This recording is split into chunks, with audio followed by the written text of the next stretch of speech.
Bom, eu vou aproveitar a primeira pergunta ao doutor Felipe Santa Cruz, presidente nacional da OAB, para abordar exatamente esse caso que nós temos aí dos Estados Unidos. Como é que pode o cara qualificar uma ação daquele chove, daquele policial que não representa, né, a maioria dos policiais, que há bons policiais nos Estados Unidos. Eu mesmo entrei numa encrenca nos Estados Unidos, o cara me tratou com a maior cordialidade. Até você não rompeu o limite, né? Porque se você rompeu o limite, o pau canta mesmo. Mas o cara me tratou com a maior cordialidade e eu estava sendo meio folgado com o cara. Mas o que aquele cara fez com aquele cidadão negro foi um homicídio doloso claramente. O senhor, que representa a OAB, mas acima de tudo, por isso entende muito mais de leis do que nós que estamos discutindo lei aqui, o senhor não qualificaria aquele ato de um ato totalmente doloso, dado o tempo em que o rapaz pediu ali, pelo amor de Deus, para poder respirar ou coisa parecida? Doutor Felipe Santa Cruz, um abraço, um prazer ouvi-lo. Obrigado, Datena, obrigado pelo convite, mais uma vez participar do seu programa, uma honra. Deixa eu lhe dizer, eu não tenho qualquer dúvida, né? E acho que o mundo todo viu a clara intenção, então é importante buscar a intenção do ato, né, para podermos desvendar, ou seja, esclarecer qual é a tipicidade penal. E a clara intenção, para mim, me parece, e a todos os criminalistas que eu ouvi, me parece clara nesse episódio terrível que desvenda, como disse você, fala de racismo no Brasil, no mundo e também faz trazer a reflexão para a situação do racismo no Brasil em pleno século XXI, né? Doutor, o Garrafa, como é que chama o cara da Zumbi dos Palmares aí que deveria defender os negros? Que áudio que vazou dele? Qual é o nome do cara? Sérgio Camargo, ele é presidente da Fundação Palmares, a gente inclusive tem o áudio aqui, Datena. Olha, o presidente da Fundação dos Palmares, se esse cara é presidente da Fundação dos Palmares, imagina então o que existe de racismo no Brasil. Eu queria perguntar para as pessoas, negras ou não, através do WhatsApp, se o que eu falei é verdade ou é mentira, que existe preconceito velado, mas claro, contra negros no Brasil. Cadê o número do WhatsApp? Bota o zap aí, o Ricardão. 999-04-8756. Repete aí. 999-04-8756. Pergunta é simples, principalmente para os negros que sofrem na pele. Existe ou não existe racismo no Brasil? Né? Agora, cadê o áudio do cara que deveria defender os negros? Deixa eu ouvir. Invadiram esse prédio aqui para me espancar? Quem poderia ter feito isso? Invadiram com a ajuda de funcionários aqui? Movimento negro, os vagabundos do movimento negro. Essa escória maldita. Palmares, que para mim era escravizava pretos. Não tenho que apoiar a Dia da Consciência Negra. Aqui não vai ter zero, aqui vai ser zero da Consciência Negra. Quando eu cheguei aqui tinha eventos, até no Amapá, tinha show de pagode para o Dia da Consciência Negra.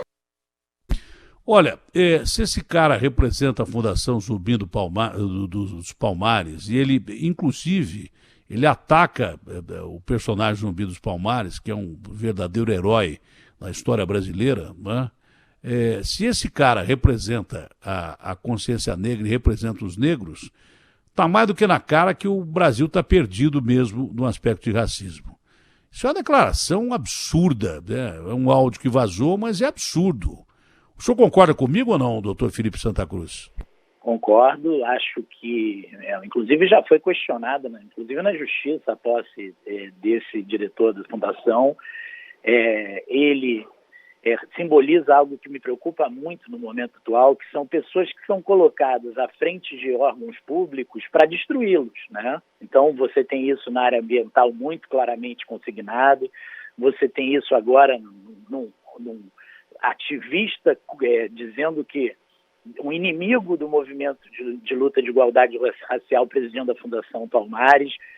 Você tem a mesma visão em órgãos como o ICMBio, ou seja, é muito preocupante, muito preocupante que se use a partir de uma visão ideológica, né, e uma espécie de competição entre quem fala as maiores atrocidades para ganhar destaque, ganhar carinho de um setor radicalizado da opinião pública, você use os espaços públicos que são de gestão, que são criados por lei, que têm uma finalidade estabelecida, para destruir a própria política que deveriam implementar. Então você vai tirando das pessoas a esperança, né? Em bom português, vai tirando das pessoas a esperança de que o Estado está combatendo o racismo, que o Estado está combatendo a devastação do meio ambiente, que o Estado está preocupado com a situação das populações indígenas. Você vai fazendo com que esses órgãos que tenham origens extremamente nobres, que nasceram da luta de muitos ativistas, militantes, pessoas que ligadas a essas causas, essa luta vai sendo esvaziada verdadeiramente por um elemento de instabilidade a partir das suas direções indicadas pelo governo federal. Bom, alice aí a colocação do Weintraub de que devia prender ministros Supremos, do Supremo, e uma pitadinha daquele ministro do Meio Ambiente, qual é o nome daquele cara? Ricardo Salles, é esse o nome do cara? É Ricardo Salles, né? Dizendo que vamos aproveitar que tem gente morrendo aí na pandemia. Não falou isso, gente morrendo, mas é claro que tem gente morrendo, é pandemia, tem gente morrendo. Inclusive estão batendo recorde e viramos o epicentro em uma semana da doença. E vamos passar boiada ou coisa assim. São frases, no mínimo, canalhas, do meu ponto de vista, e passíveis de punição e que não vão ser punidas. Isso tudo nos leva a uma coisa mais grave ainda, que é um desequilíbrio de poderes, né? Aí, de repente, o senhor presidente da República desacata o Supremo toma algumas medidas que desequilibram o poder em relação ao senhor presidente da República, usando a lei, né? E aí há desequilíbrio de poder. Quando há desequilíbrio de poder, alguém vem e diz assim, olha, pela Constituição brasileira, as Forças Armadas podem atuar como instância decisória suprema acima dos outros poderes. Tipo assim, se houver desequilíbrio de poder entre o Poder Executivo, o Presidente da República e o Supremo, as Forças Armadas podem atuar, como já atuaram em 64. Se houver problema em fechar o Congresso, decretando ato institucional e tudo mais, pode acabar com o Supremo, prender ministros ou coisa parecida. O senhor, como presidente da OAB, como é que entende essa declaração que foi confirmada pela PGR, né, pelo senhor Aras, que depois foi obrigado a voltar atrás com o rebu que deu? Nós ontem lançamos, Datena, eu agradeço a possibilidade de falar disso, um parecer público sobre o artigo 142 da Constituição. É um parecer assinado por mim, pelo ex-presidente da OAB, Marcos Vinícius Furtado Coelho, e pelo grande constitucionalista Gustavo Birenboim. Esse parecer, nós tentamos ser extremamente claros para não ter uma linguagem de juridiquês fechado, hermético. Claramente é uma ideia simples, que é como as Forças Armadas não são um poder, a Constituição estabelece que há 3 poderes no Brasil, legislativo, judiciário e executivo. A única Constituição nossa que estabeleceu a presença, a existência de um poder moderador é a Constituição de 1824 do Império, que dizia que o imperador era esse poder moderador. A Constituição de 88 não. A Constituição de 88, muito pelo contrário. Houve uma disputa na Constituição de 88 com as Forças Armadas, querendo que se repetisse o texto das constituições anteriores, principalmente da de 67, na ditadura, onde diziam as Forças Armadas que era do arbítrio das Forças Armadas a escolha da oportunidade, da conveniência dessa atuação na defesa interna, ou seja, dentro dos limites do nosso país. A Constituição foi no sentido completamente contrário. Ela estabeleceu a submissão do poder militar ao poder civil, tanto que hoje as Forças Armadas são parte, de forma absolutamente clara, do Executivo, e o sistema que nós temos de controle, e aí, para que fique claro, é óbvio que a própria Constituição estabelece que os poderes devem ser harmônicos e independentes, mas esse sistema de controle é o que nós chamamos de freios e contrapesos, ou seja, um poder faz o controle, né, institucional do outro. Eu vou dar um exemplo. Se você quiser denunciar ou processar um crime de responsabilidade contra o ministro Supremo, isso se dará no Congresso. Se você quiser processar um crime de responsabilidade do Executivo, se dará no Congresso. Esse controle é feito entre poderes. E é muito importante, mas muito importante, assim como é importante dizer que as Forças Armadas não possuem esse poder moderador por não serem poder, é dizer que cabe ao Supremo e ao Poder Judiciário a capacidade de fazer a interpretação das leis, né? E não cabe às autoridades constituídas, presidente da República ou guarda da esquina, dizer que não cumpre ordem judicial. Ordem judicial você cumpre e recorre, né, do seu inconformismo. É óbvio que ela pode ser imperfeita, é óbvio que ela pode conter vícios, é óbvio, e para isso existe um grande sistema, aliás, alguns até reclamam muito disso, um sistema de recursos muito amplo no Brasil, que estão aí à disposição para essa oposição, esse inconformismo. O importante é que se nós esvaziarmos o próprio presidente da República, falar que não vai cumprir mais ordens judiciais, que não cumprirá mais determinações do judiciário que dizem respeito às suas áreas de atuação, por serem absurdas ou por não concordar com o seu mérito, nós vamos jogar o país no caos, nós vamos jogar o país no momento de maior instabilidade ainda, se é possível, né, com tanta morte e tanta crise que nós estamos atravessando. Não conseguimos misturar, como os Estados Unidos misturaram agora, né? Não conseguimos misturar uma crise política, eles conseguiram misturar uma crise racial nos dois países mais afetados aí ultimamente pela pandemia da Covid-19. Não conseguimos misturar uma coisa a outra. Eu pensei que isso era só mérito do Brasil, mas os Estados Unidos conseguiram, com a morte daquele rapaz do Floyd, conseguiram isso também, né? Mas era só o que faltava. Quando a gente está subindo a curva, e ontem batemos o recorde de mortos no Brasil, a gente consegue dar uma pitadinha de instabilidade na democracia, que é o desequilíbrio de poderes. Parece que o senhor presidente da República entendeu isso e está tentando se acertar com o ministro Alexandre, com o Supremo, e a mesma coisa, parece que o comandante do Exército fez uma visita ao ministro Alexandre. As pessoas perceberam, inclusive o senhor presidente da República, os dois lados perceberam que não é negócio a gente mexer com a democracia, nunca é negócio mexer com a democracia, jamais é. Porque com todos os defeitos que tem, ainda, como dizia Winston Churchill, é o melhor regime que existe. Mas principalmente no meio de uma pandemia, você aliar uma crise política, né? Uma pandemia que já tem mortos pelo lado patológico e uma economia arrebentada, porque a gente é um país pobre, não dá para misturar uma coisa com a outra. A gente está fazendo isso. Parece que os dois lados perceberam essa questão, não, presidente? Eu peço a Deus, espero que sim, né? Aliás, os Estados Unidos, é interessante a tua colocação, porque é importante para o direito constitucional, obviamente, a experiência americana de liberdade, de igualdade. Os Estados Unidos, não há qualquer discussão desse papel maior da Corte Suprema em salvaguardar, né, em cuidar e ser guardiã da Constituição. Nos Estados Unidos, não há essa discussão de qual é o papel das Forças Armadas. Você não imaginaria as Forças Armadas americanas fazendo uma nota pública dizendo que esse ou aquele ponto da decisão dos poderes legislativo, executivo ou judiciário são pontos equivocados. Isso é impensável na história constitucional americana. E os Estados Unidos serve de tantos exemplos. O presidente é um admirador público da democracia americana, segundo ele, que tomara que ele olhe para os Estados Unidos e note que ali há, sim, um exemplo de como os militares podem participar da vida do governo sem que isso signifique militarizar todas as áreas do governo, que são muito importantes em logística, em organização do Estado. Isso é muito avançado na sociedade americana e que ela sirva de exemplo, né?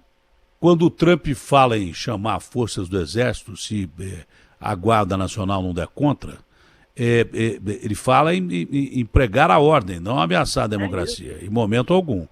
Ele diz que pode chamar as forças especiais do Exército se a Guarda Nacional não conseguir conter essa revolta imensa que há em mais de 50 cidades americanas, porque a ordem tem que ser estabelecida. Seria mais ou menos o que aconteceu no Rio de Janeiro, em Natal, ou coisa parecida, onde houve a intervenção.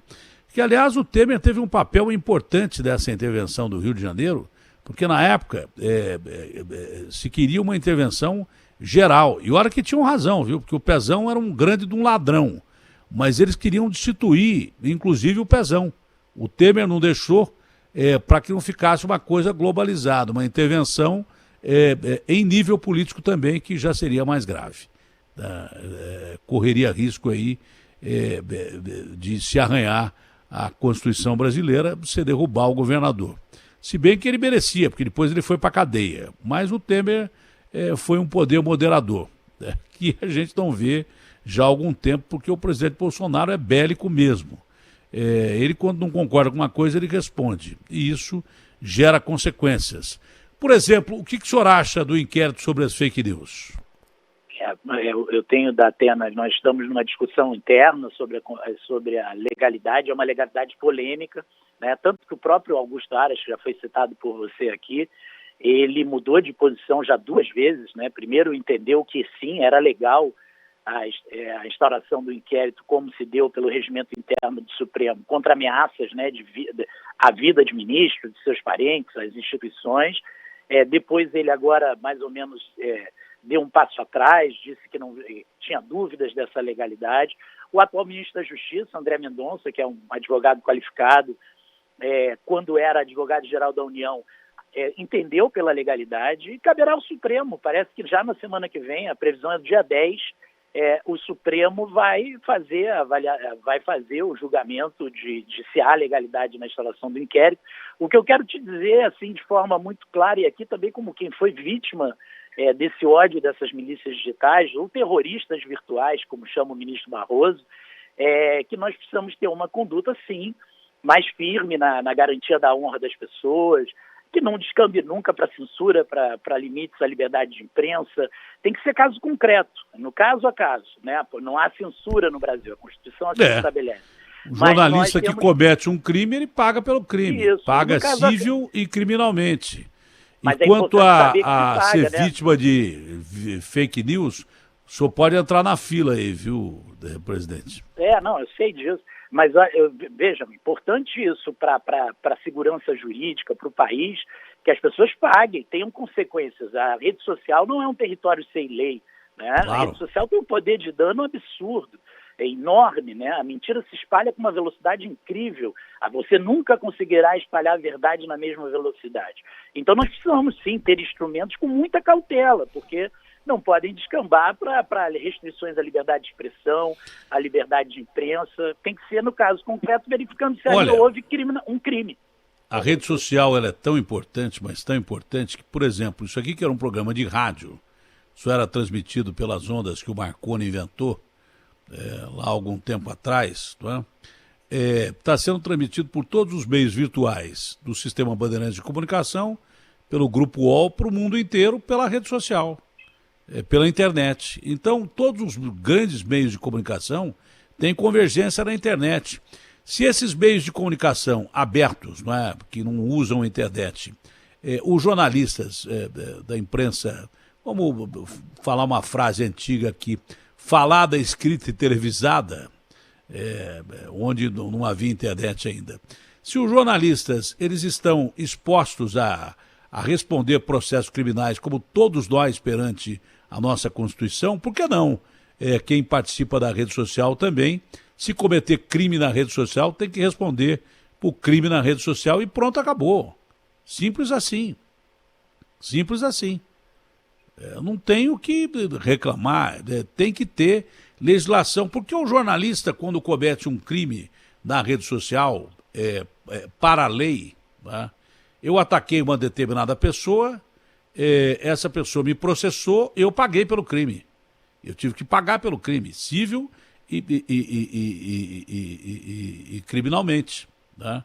Uma apresentadora de televisão me processou. Eu respondi ao processo, mas foi só divulgado na rede social. Foi só divulgado na rede social. Se aconteceu comigo como jornalista, por que não pode acontecer com qualquer um? Ou estaria enganado no meu enfoque? Estou citando um exemplo particular, que uma pessoa atacou meu filho, eu respondi de uma forma desproporcional segundo a justiça, eu perdi e resolvi aceitar a decisão. Estou contestando na parte civil.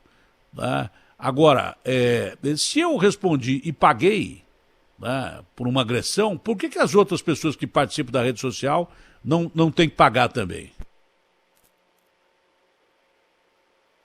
Alô? É isso. Caiu a linha? O senhor entendeu? Não, voltei. Eu entendi, Datena, é isso, exatamente isso. Inclusive para manter a própria beleza que há nas redes sociais, que efetivamente aproximou as Porque pessoas tem do gente Brasil todo. inteligente pra caramba. Claro. Por exemplo, o senhor entra na rede social para falar de direito sobre a morte daquele policial. O que adiantava eu e o Barão, o Agostinho, o Garrafa e todo mundo aqui, ficar discutindo sobre a morte do policial, se foi doloso ou não? Aí o senhor entra na rede social, o senhor que entende de leis pra caramba, e dá uma opinião, qual tem mais validade? A minha, do Agostinho, do Garrafa, ou a sua? A sua. Então, a maioria das pessoas da rede social é de gente capaz, muito mais capaz que muitos jornalistas que se julgam entender de tudo. Entendeu? Muito mais capaz. Por exemplo, eu vou discutir radiador de um carro com um mecânico, eu vou perder. Eu vou discutir partículas de nêutrons e íons e elétrons com um cientista, com um físico, eu vou perder. Então tem gente genial, a maioria das pessoas da rede social, ela é genial. Tanto que essas pessoas que acusam sem nenhum fundamento, que inventam notícias, você não está combatendo a notícia da rede social ou os comentários da rede social. Você está combatendo as notícias falsas e os comentários cretinos, falsos, baseados em comunicações falsas. É isso aí que a gente está discutindo.